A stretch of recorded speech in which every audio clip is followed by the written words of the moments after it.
हम आंटी जी खातिर गावत नहीं ठीक बा कि राजा जी एगो फोन कइरा। अरे जिया हो कहाँ है अंकल जी कि राजा जी एगो फोन कइरा आज अपन हाथ हमर फोन कइरा। एकर मतलब अंकल जी सीधे साधे हैं हाथ जोड़ लिए पहले कि जीत के कर होला पता चल गइल कि बिना तोतिया के रहला सके कि हमारा के झूठा तू झाता में रखेला कि जिंदे में देखे के पड़ता ये रात लिख चली जई दक्षिण घाट कि ये बार दिल के सुकून कइदा कि ये राजा जी एगो फोन कइदा।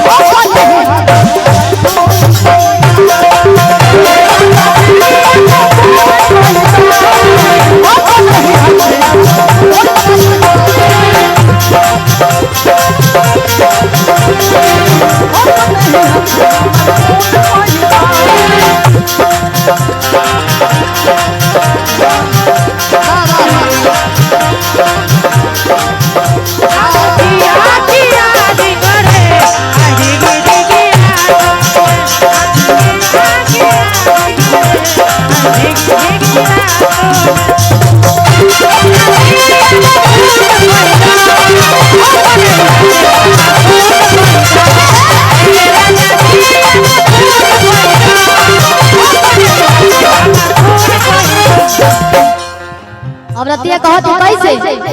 कि है अरे करे के रहे तो बोला जब दिन भर जाके प्रोग्राम में कैमरे चलावे के रहे तो काहे के शादी कई नहीं बजेश भैया ए नाती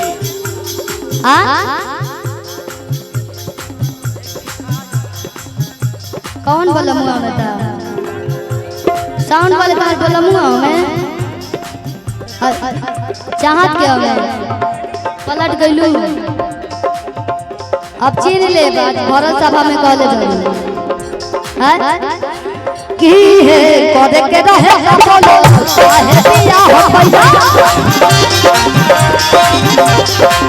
और खेले बहला की जाता हम भैया जी जगह पहिला और खेले वाला जी तहरा बारे में सब जानी हो बारानी से मानी हो ताके करे जवान तू कैसा ताके करे जवान तू कैसा राजा जी एगो फूल कैसा हम बोले राजा जी एगो फूल कैसा हम बोले